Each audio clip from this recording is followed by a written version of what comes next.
এই যে গোপীর স্বভাব আর মতোয়ার স্বভাব বাবা একই স্বভাব।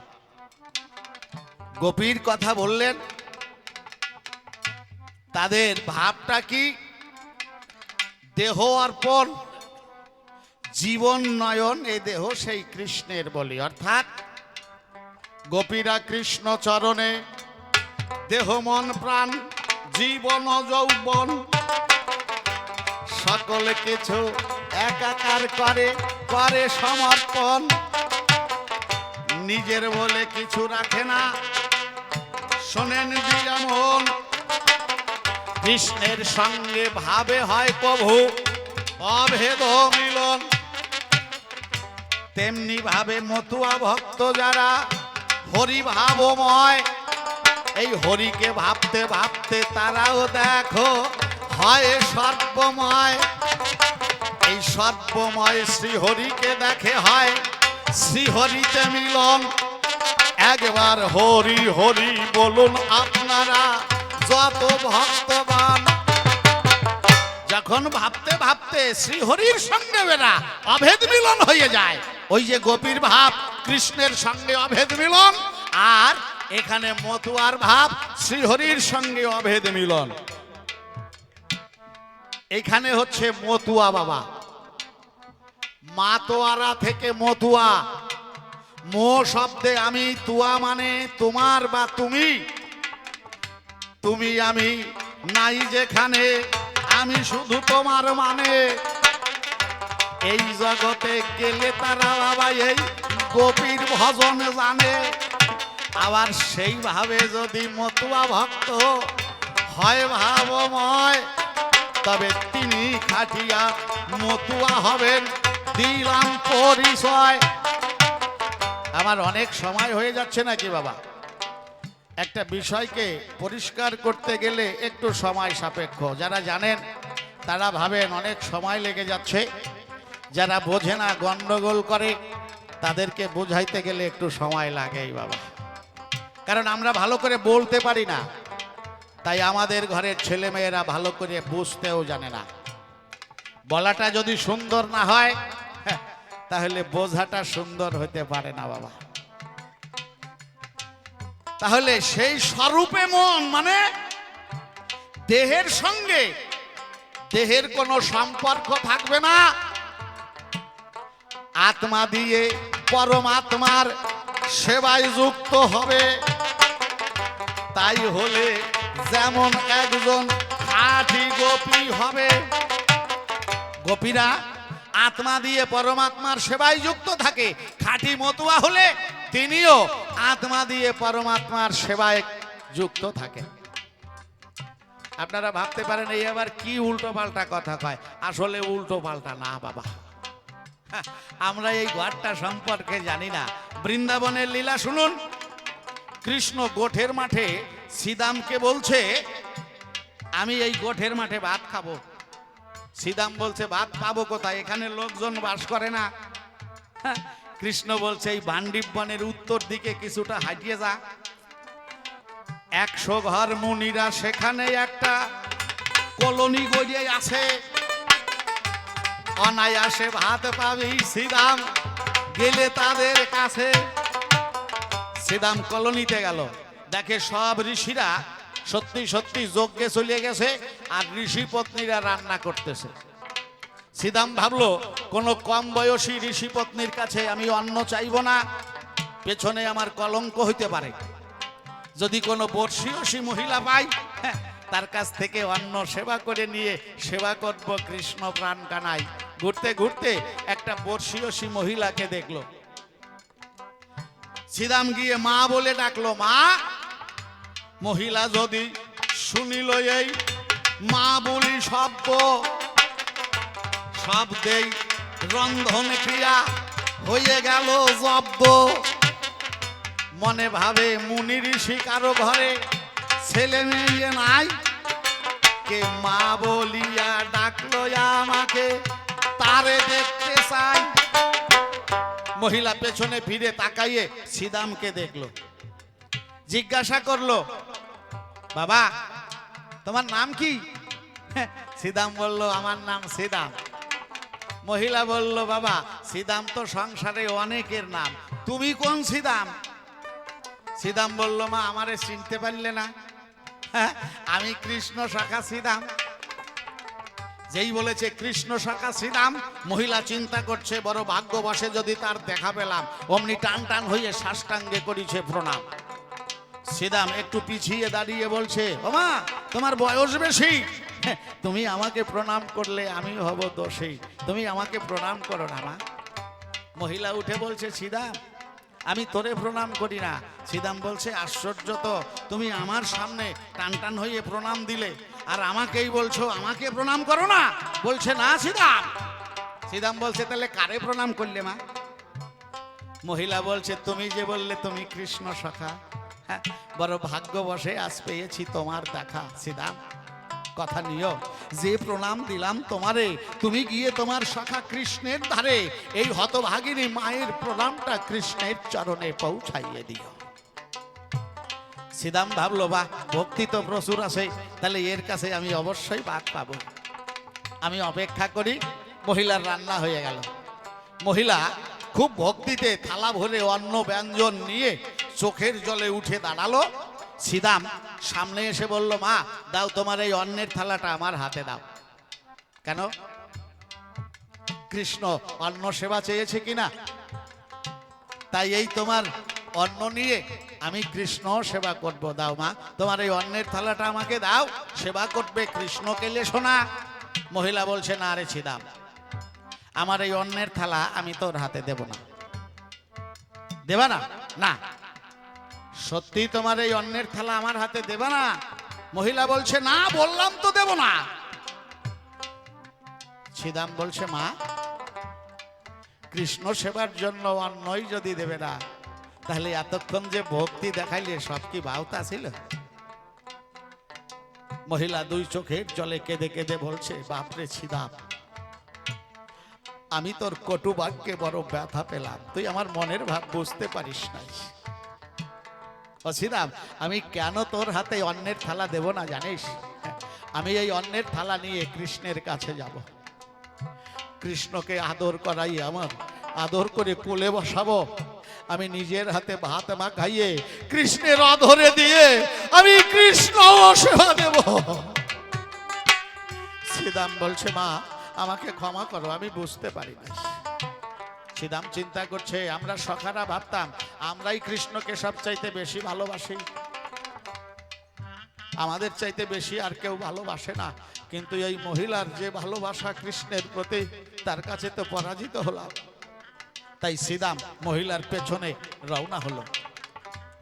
শুধু একা নয়, 100 ঘর মুনিদের শোনেন দিই আমন, অন্ন ব্যঞ্জনের থালা সাজাইয়ে দিল দর্শন। 100 ঘর থেকে 100 মহিলা মুনিপত্নী যারা, তারা সবাই সারিবদ্ধভাবে কৃষ্ণ সেবা দিতে যাচ্ছে। এক ঋষির যজ্ঞ শেষ হয়ে গেছে, উনি আগে এসে সবাইকে বাধা দিয়ে বলছে, এই তোমরা কোথায় যাচ্ছ? সবাই বলছে, আমরা কৃষ্ণ সেবায় যাচ্ছি। কে কৃষ্ণ? জগৎ স্বামী জগৎপতি কৃষ্ণ। ঋষি বলছে, ওসব কথাই চলবে না, সতীর ধর্ম পতি সেবা।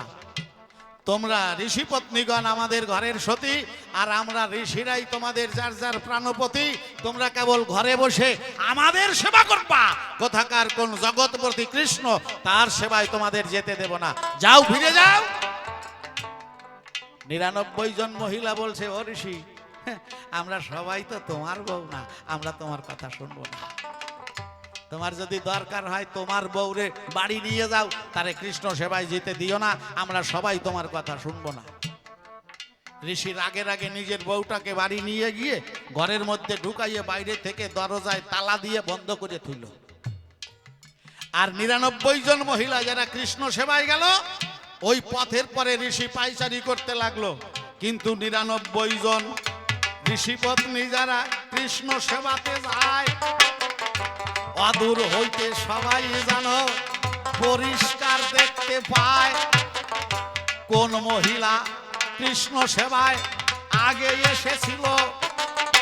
কৃষ্ণকে ভালোবেসে কোলে বসাইয়ে রাখো, কৃষ্ণ সেবা দিল। নিকটবর্তী হয়ে পরিষ্কার করলো দর্শন।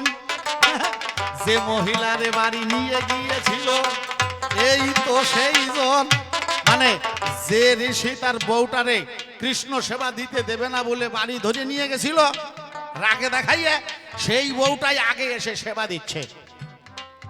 সবাই কৃষ্ণ সেবা সেরে যখন আসলো, ঋষির সঙ্গে দেখা হলো, সবাই বলল ঋষি চালাকিটা না করলেও পারতে, যদি সহজ পথের কথাটা আমাদের বলিয়ে দিতে, আমরা সবাই তোমার বউয়ের সঙ্গে একসাথে যাইয়ে কৃষ্ণ সেবা দিতে পারতাম। আমাদের কাছে রাগ দেখাইয়া বউডারে ঘরে নিয়ে গেলে কৃষ্ণ সেবা দিতে দেবে না বলে আবার আগে আগে কোন সহজ পথে তারে পাঠাইয়া দিলে। এত চালাকি বলো দেখি ঋষি তুমি কোথায় পেলে? ঋষি বলছে তোমরা কি বলছো, আমি কিছুই বুঝতে পারছি না। আমার বউ যায় নাই, আমি তাকে ঘরের মধ্যে ঢুকাইয়ে বাইরে থেকে দরজায় তালা দিয়ে রেখেছি। ওরা বলছে আমরা সবাই তো ভুল দেখি নাই, তোমাকে আমরা বিশ্বাস করি না। ঋষির আগের আগে বলছে এসো আমার সঙ্গে, আমার বউ ঘরের মধ্যে আছে, আমি প্রত্যক্ষে দেখাচ্ছি। সবাই মিলে যখন ঘরের কাছে এলো, দরজা খুলে ঋষি তো লেগে গেল তাক, দেখে যার মানুষ তার কাছে গেছে আবার ব্রহ্মরন্ধ্র হলো ভাত। মরার মতো বউটা সেখানে পড়ে বসে রয়, মাথায় হাত দিয়ে ঋষি কেবল করতেছে হায় হায়। ঋষি ভাবছে যদি এদের সাথে কৃষ্ণ সেবায় যেতে দিতাম তাহলে এরা যেমন ফিরে এসেছে আমার বউটাকেও ফিরে পেতাম, যেতে দিলাম না বলে সে চিরতরে আমাকে ফেলে চলে গেল। মানে ঋষি ভাবছে মরিয়ে গেছে বউটা। এবার সমস্ত ঋষিদের ডেকে এনে শ্মশানের কাজ করতে হবে। বাঁশের খাট তৈরি করেছে, এখন মরাটাকে তো খাটে তুলতে হবে। 7 জন ঋষি ঘরের মধ্যে মরা তুলতে যায়। অদ্ভুত একটা ঘটনা ঘটিল, শোনেন শুধু ছয়। ওরা মরা স্পর্শ করার আগে বউটা উঠিয়া বসিল। ঋষিগণ ভয়ে ডেকে বলে সবাই চলো চলো চলো, মরারে ভূতে পাইছে, খবরদার এই জায়গায় থাকলে আমাদের দশা আছে, চল শিগগিরে পালাই।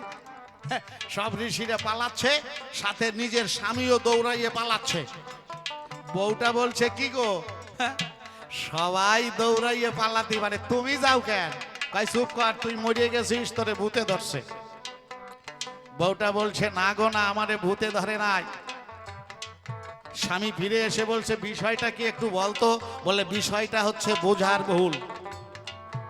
তোমরা ভাবো আমরা ঋষিপত্নীরা তোমাদের যেভাবে দেহ দিয়ে সেবা করি, কৃষ্ণের কাছে গেলে আমরা কৃষ্ণকে সেইভাবে সেবা করি না গো না।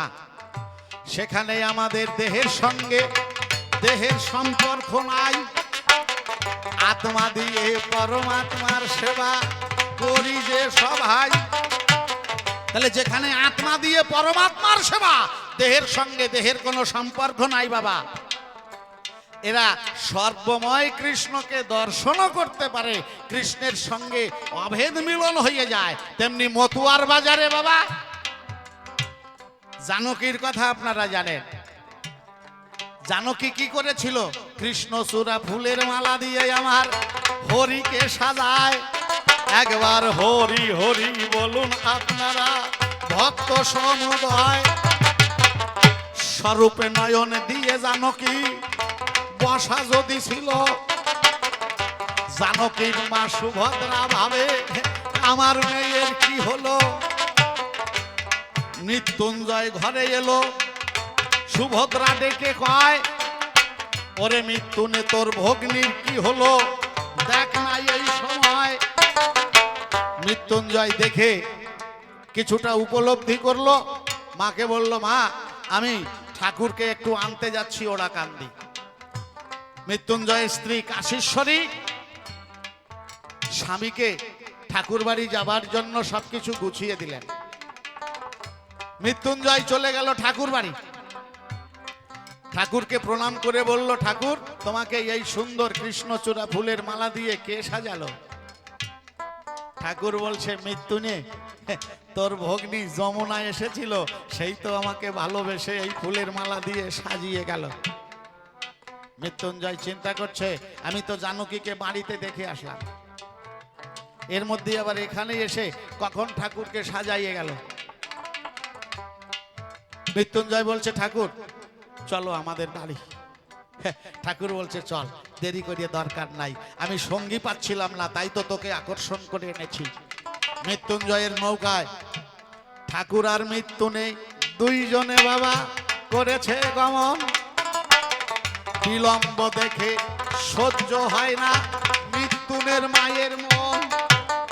মৃত্যুঞ্জয়ের মা তার বৌমা মৃত্যুনের স্ত্রী কাশীশ্বরী দেবীর কাছে বলছে, বৌমা খোকা কখন গেল, এখনো তো ফিরে আসছে না, আমার যে ভালো লাগছে না। দেখেন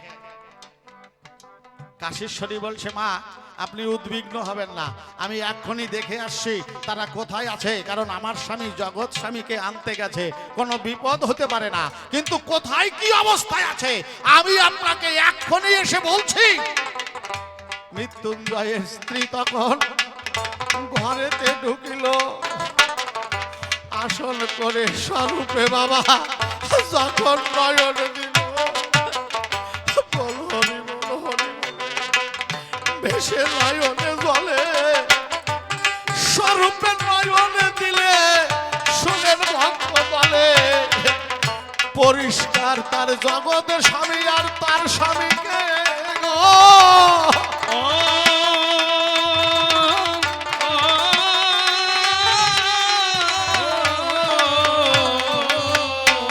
একসঙ্গে নৌকাতে দেখিল, বদন ভরে ভক্তবৃন্দে সবাই হরি হরি বল। কাশীশ্বরী ঘরের থেকে উঠে এসে শাশুড়ি মাকে প্রণাম করে বলছে, ওমা বরণডালা সাজান। আমি দেখে এলাম তালতলা ঘাটের থেকে নৌকা ছেড়েছে, একই নৌকায় জগতের স্বামী আর আমার স্বামী দুইজন বসে আছে, এখনই ঘাটের নৌকা মিটবে, বরণডালা সাজান। কাশীশ্বরীর কথা শুনে সুভদ্রা দেবী নিষ্ঠাবান বৈষ্ণবী, জীবনে হরিচাঁদকে ভগবান বলে মানে নাই, আর চোখের জলে ভেসে ভেসে কাশীশ্বরীর কাছে সুভদ্রা দেবী বলছে, আজ জানকীও দেখলো, আমা তুইও দেখলি, আর আমি অভাগিনী শুধু জীবন ভরে পালাই খেলে গেলাম, আমার কপালে আর কিছু দেখাশোনা হলো না। একই ভাবের ভাবুক বৈষ্ণব আর মতুয়া, কিন্তু মতুয়ার স্বভাব কি? ঠাকুর সহজ করে বললেন, লইয়া নিজ নারী ব্রহ্মচারী, সচ্চরিত্র রবে, হাতে কাম মুখে নাম সদা, সত্য কথা কবে, পরপতি পরসতী কভু না স্পর্শিবে, তুমি না ডাকিলে হরি তোমারে ডাকিবে। এত বড় সহজ কথা এমন করে কেউ কোনোদিন ভালোবেসে কাউকে বলে নাই। এবার ঠাকুর এসে করুণা করে আমরা যারা পতিত ছিলাম, যাদের ধর্মের অধিকার ছিল না, অক্ষয় বলেছে নতুন কি দিল ঠাকুর? অক্ষয় নতুন তো হয় না, তবে ঠাকুর কি দিয়েছে জানো? একদল মানুষকে ধর্ম যাজন করার থেকে, আচরণ করার থেকে বঞ্চিত করে রেখেছিল হাজার হাজার বছর ধরে। এবার দয়ার ঠাকুর হরিচাঁদ এসে সেই অধিকার বঞ্চিত মানুষগুলোকে ধর্মের অধিকার দান করেছে। সবাইকে প্রেমের চুম্বকে একাকার করে বলছে, তোমরা হরিনাম করো, কষ্ট করতে হবে না, শুধু বলো হরিবল। বাবা শুধু বললেন হরিবল বলো, ব্রহ্মচর্য রক্ষা করো। এই কথাটা বড় কঠিন বাবা, সহজ শোনা যায়। ব্রহ্মচর্য রক্ষা করা, ব্রহ্মে যিনি বিচরণ করেন তিনি ব্রহ্মচারী। ব্রহ্ম শব্দের অর্থ হচ্ছে আনন্দ। আনন্দ মানুষ কি করে পায় জানেন? আমাদের জীবনের প্রত্যেকটা মুহূর্ত যুদ্ধের মধ্যে দিয়ে চলছে। যে যেটাই করছে সেটাই একটা যুদ্ধ। আমি এখানে গান গাচ্ছি, এটা আমার একটা যুদ্ধ। আপনারা শুনছেন, এটাও আপনাদের একটা যুদ্ধ। যদি গান কেউ গানের মতো গাইতে পারে তাহলে মানুষের কাছে তার জয়ধ্বনি ওঠে, অর্থাৎ জয় হয়। জয় হলে আনন্দ। আমি গান গাচ্ছি, সবাই যদি বলে না সরকার বাবু ভালো গান করেছেন, আমার আনন্দ হবে, তাই না বাবা? আপনারা শুনছেন, আপনাদের শোনাটা তখনই সার্থক হবে, আনন্দ তখনই হবে।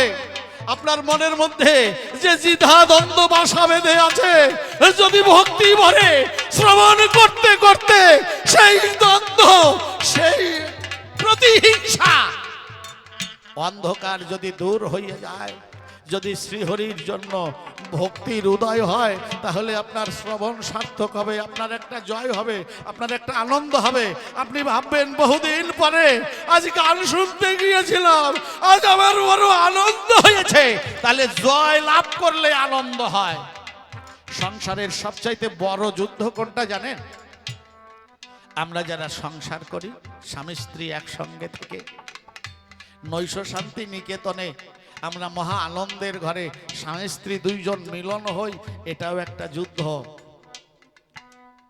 এই যুদ্ধে যদি কাহারো বাবা হয় বাবা জয়, তবেই তিনি ব্রহ্মচারী, আমি দিলাম পরিচয়। এই যুদ্ধটাই বড় যুদ্ধ। এটাকে কুরুক্ষেত্রের যুদ্ধও বলা হয়। যদি এই জীবন যুদ্ধে কেউ জয় লাভ করতে পারে, তবে তিনি সদাই আনন্দে বিচরণ করেন হয়ে ব্রহ্মচারী। একবার মন আনন্দে বদন ভরে সবাই বলুন হরি হরি। এর চাইতে ভালো করে বলা যায় না বাবা। গুরুচাঁদ ঠাকুর এসেছিলেন, তাকে আমরা পতিত পাবন বলি, জাতির জনক বলি। কেন? ঠাকুর হরিচাঁদ ঠাকুর প্রেমের চুম্বকে আমাদের ধর্মের অধিকার দিয়েছেন। আর গুরুচাঁদ ঠাকুর সমাজ সংস্কার করে আমাদের মুখে এক সময় মতো খাবার উঠতো না, যাতে আমরা দুমুঠো দুবেলা খাবার খেতে পারি, সেই ব্যবস্থা করেছেন। আমাদের ঘরের ছেলে মেয়েদের শিক্ষার অধিকার ছিল না, গুরুচাঁদ ঠাকুর সেই শিক্ষার অধিকার দিয়েছেন। গুরুচাঁদ সকলকে ডেকে বলেছেন, ওরে তোরা প্রয়োজনে সবাই করিস ভিক্ষা, তবু ঘরে ঘরে সবাই ছেলে মেয়ে দিবি শিক্ষা। কারণ শিক্ষায় চেতনা আনে, চেতনায় বিপ্লব আসে, আর বিপ্লব হতে মানুষ মুক্তির সন্ধান পায়। আজকে গুরুচাঁদের কৃপায় আমাদের প্রত্যেকের ঘরে ছেলে মেয়েরা উচ্চ শিক্ষা লাভ করেছে বাবা। তারা বড় বড় চাকরিতে কেউ কেউ বহাল হয়ে আছে। আমাদের ভাঙা ঘরগুলো এখন অট্টালিকায় পরিণত হয়েছে। আর আমাদের জীর্ণ বাস নগ্ন দেহগুলো সুন্দর সুন্দর পরিধেয়তে আজ সেজে উঠেছে। সমস্ত অধিকার আমার বাবা গুরুচাঁদের করুণায় এসেছে, তাই তো আমরা তাকে বাবা বলি। আমাদের এক সময় মানুষ বলে মানতো না, চন্ডাল বলতো। গুরুচাঁদ ঠাকুর দীর্ঘ 20 বছর আন্দোলন করেছিলেন। 1891 থেকে 1911 সাল পর্যন্ত এই দীর্ঘ আন্দোলনে আমাদের চন্ডাল গালি মোচন করে বাবা গুরুচাঁদ দিয়েছিলেন মানবিকতার অধিকার। লাট দরবার থেকে লাট সাহেব বলেছিল সিএস মিটকে, যে মানুষটা নিজের কথা, সুখ শান্তির কথা ভুলে গিয়ে একটা জাতির জন্য দীর্ঘ লড়াই করে তাদেরকে মানুষের অধিকার ফিরিয়ে দিল, সেই মানুষটাকে মিট আমি দেখতে চাই, ব্যবস্থা করো। মিট সাহেব এসে যখন সংবাদ দিলেন, গুরুচাঁদ বললেন, আমার জন্য কলকাতা থেকে রাজ পোশাক নিয়ে এসো, আমি রাজ পোশাক পরে রাজ দরবারে যাব। গামছা পরা মতুয়ার দল সেদিন বলেছিল, বাবা আমরা গামছা পরা মতুয়া, তুমি কেন রাজ পোশাক পরতে চাইছো? গুরুচাঁদ বলছে, তোরা জানিস না আমি যে শিক্ষার আলো এদের মধ্যে দিয়ে গেলাম, এই শিক্ষার আলোতে এরা একদিন উদ্ভাসিত হবে, এরা একদিন রাজা হবে, রাজা হয়ে রাজ্য পরিচালনা করবে। আমি গুরুচাঁদ আজ রাজ পোশাকে পরে রাজ দরবারে গিয়ে সেই অধিকার দিয়ে যাব। এই জন্য আমরা তাকে জাতির জনক বলি, রাজর্ষি গুরুচাঁদ বলি, আরো অনেক কথা বাবা। তবে আমার বক্তব্য একটাই বাবা, এই যে আমাদের মধ্যে যত হিংসা হিংসি আছে, আমি সকলকে বলবো বাবা, এই হিংসা হিংসিটা যেন আমাদের মধ্যে না থাকে। আমরা গন্ডগোল করি, একটা মূল্যবান কথা শুনুন, আমরা গন্ডগোল করি, দোষ দেই ব্রাহ্মণের, আমরা গন্ডগোল করি, দোষ দেই বৈষ্ণবদের, দোষ দেই কৃষ্ণ ভক্তের। গন্ডগোল করছি কারা? ভালো করে দেখবেন, হ্যাঁ, আমরাই ভাই ভাই, মামা তো ভাই, জেঠ তো ভাই, পিস তো ভাই, কাকা তো ভাই, ভাই ভাই গন্ডগোল হচ্ছে বাবা। কিন্তু মাঝখান থেকে বলে ফেললাম কি না, এই গন্ডগোল ব্রাহ্মণেরা বাধাই দেশে না বাবা। আমার বক্তব্য, আপনাকে আচার মালা পড়তে হবে, ডাঙ্কা পিটাইয়ে হরিনাম করতে হবে, এইটা আমি জোর গলায় বলবো না। আপনার যেটা ভালো লাগে আপনি সেইটা করুন। যদি তুলসীর মালা নিয়ে কৃষ্ণ ভক্ত হয়ে আপনার আনন্দ হয়, আপনি কৃষ্ণকে ভজন করুন। আমার ঘরের যারা ভাইয়েরা, মামাতো ভাই, পিস্তত ভাই, কেউ বৈষ্ণব মতে আছে কৃষ্ণ ভক্ত হয়ে, আমরা কেউ হরির মতে আছি, এটা বড় কথা নয়। কেউ কালী ভক্ত, কেউ শিব ভক্ত আছে, এটাও বড় কথা নয়। কিন্তু এই যে আমরা যে ধর্ম যাজন করার অধিকারটা পেয়েছি, যারা আমরা হরিনাম করছি, এটা যেমন হরিচাঁদ গুরুচাঁদের দয়ায় পেয়েছি, এইটা মনে রাখতে হবে। আমার যে ভাই আজ ধর্মের অধিকার পেয়ে কৃষ্ণ ভক্তদের সঙ্গে মিশে সেখানে গুরু হয়েছে, গোসাই হয়েছে, এই গুরু গোসাই হয়ে ধর্ম যাজন করার অধিকারটাও গুরুচাঁদের কৃপায় এসেছে বাবা। যদি গুরুচাঁদ না আসতো তাহলে আমার ঘরের আমার ভাইয়েরা কিন্তু অন্য দলে গিয়ে গুরু গোসাই হতে পারতো না। এই জন্য আমি সকলের জন্য বলবো, তোমরা যে যার ভজন করো, কোনো আপত্তি নাই, কিন্তু যেখানে হরিচাঁদ গুরুচাঁদের বন্দনায় আর পূজার আয়োজন হয়, শ্রদ্ধা ভরে সেখানে মিলিত হবে সর্বজনায়। আমরা যেন পরস্পর ভ্রাতৃত্ববোধ জাগাইয়ে রাখতে পারি। একবার বদন ভরে ভক্তবৃন্দে সবাই বলুন হরি হরি, যেন গন্ডগোলে আমরা জড়াইয়ে না পড়ি। আচ্ছা বাবা, এইবার একটা কথা বলবো বাবা, আপনাদের এই মধ্যপাড়ার অনুষ্ঠান কয় বছর হচ্ছে? এবার দিয়ে 3 বছর, এবার দিয়ে 4র্থ বৎসরে পদার্পণ করেছে এরা। এবার আমাকে যেমন বায়না করেছেন, আপনাদেরও নিমন্ত্রণ করেছেন, একটা কবি গান করানো মানে একটা বড় খরচ পেছনে থাকে। দেখেন এই যে এইরকম মাইক, তারপরে প্যান্ডেল, সব কিছু দিয়ে তারপরে একটা অনুষ্ঠান করতে গেলে তার পেছনে সেবা, অর্থটাই হচ্ছে সমস্ত কিছুর মূল মেরুদণ্ড। আমরা একদিন অর্থ শূন্য ছিলাম, গুরুচাঁদের কৃপায় কম বেশি করে এখন আমাদের সকলেরই কিছু অর্থ হয়েছে। কারো অনেক বেশি হয়েছে, যার অনেক বেশি না হয়েছে অন্তত চলার মতো আছে বাবা। তাই তো আমরা কিছু কিছু করে গুরুচাঁদের নামে, হরিচাঁদের নামে একত্রিত করে এই মিলন বাসরের আয়োজন করেছি। মায়েরা, বাবারা, এই সময় কেউ উঠবেন না, সকলের চরণ ধরে প্রার্থনা করছি। যে মায়েরা গিয়েছিলেন, সত্যি তাদের দেখে আমি আনন্দও পেয়েছিলাম, আর মনে মনে ভেবেছিলাম সব মায়েরা যদি এরকম হতো তাহলে ঘরে ঘরে হয়তো সন্তানেরাও সুন্দর হতো। আজকে গুরুচাঁদের কৃপায় আমরা শিক্ষিত হয়েছি বটে, কিন্তু গুরুচাঁদের মতো সবাই হতে পারিনি বাবা। আমাদের মধ্যে অনেকে বড় চাকরি করে ভাঙা ঘরটাকে অট্টালিকা তৈরি করেছে, কিন্তু ঠাকুর যে বলেছে পিতা মাতা গাছের গোড়া, হরি গাছের ফল, সবাই পিতা মাতাকে সেবা করো, ভক্তি করো, সেইটা সবাই ভুলে গেছে বাবা। বড় রাজপ্রাসাদ অট্টালিকার মধ্যে বিদেশি কুকুরগুলো হামেশাই জায়গা পাচ্ছে, কিন্তু অত বড় প্রাসাদ বাড়িতে মা বাবার জায়গা হচ্ছে না বাবা। তাই সকলকে বলবো, এই জ্যান্ত পিতা মাতা এরাই হচ্ছে ভগবান, এই শ্রেষ্ঠ ভগবান। এদের প্রাণে কেউ যেন কষ্ট না দেয়। এদের প্রাণে কষ্ট দিলে তুমি যে কর্মই করো আর যত টাকাই উপার্জন করো, শুধু এরা কষ্ট পাবে এটা নয়, আবার বাবা গুরুচাঁদও কষ্ট পাবে, বাবা হরিচাঁদও কষ্ট পাবে, আর এই কষ্ট একদিন তোমার দিকে ফিরে আসবে। সেদিন তুমি সহ্য করতে পারবে কিনা সেটা বলাও যায় না। তবে সকলে সুখী থাকুক আমার শ্রীহরির কৃপায়। আজ আমি আপনাদের কাছে প্রার্থনা করব, যদিও ভক্তের সংখ্যা আমরা যেমন আশা করেছিলাম সেইভাবে হয় নাই। ঠাকুর যে কয়জন এনেছেন আপনারা ভাগ্যবান, আমিও আপনাদেরকে পেয়ে ধন্য হলাম। তা আমার ভাইয়েরা, এই জিৎ এবং তার সঙ্গী সাথী আর আমার কিছু মায়েরা কষ্ট করে যে আয়োজন করেছেন, আমি তাদের হয়ে একটু ভিখারি হয়ে দাঁড়াচ্ছি।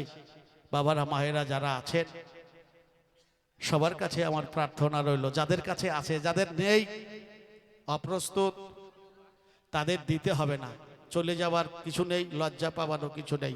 যাদের কাছে আছে আপনাদের কাছে প্রার্থনা রইল, আপনারা সবাই মিলে কিছু কিছু অন্তত আমার ভাইদের সাহায্য করবেন, অন্তত আশীর্বাদ করবেন। যার অর্থ নেই যেন প্রতি বৎসর শ্রীহরি এবং গুরুচাঁদের কৃপায় এখানে এই মিলন বাসর রচনা হয়, যেন এই ভক্তবৃন্দের বাজারে এসে আমার শান্তি হরি গুরুচাঁদ সত্য ভামা তার কথা কীর্তন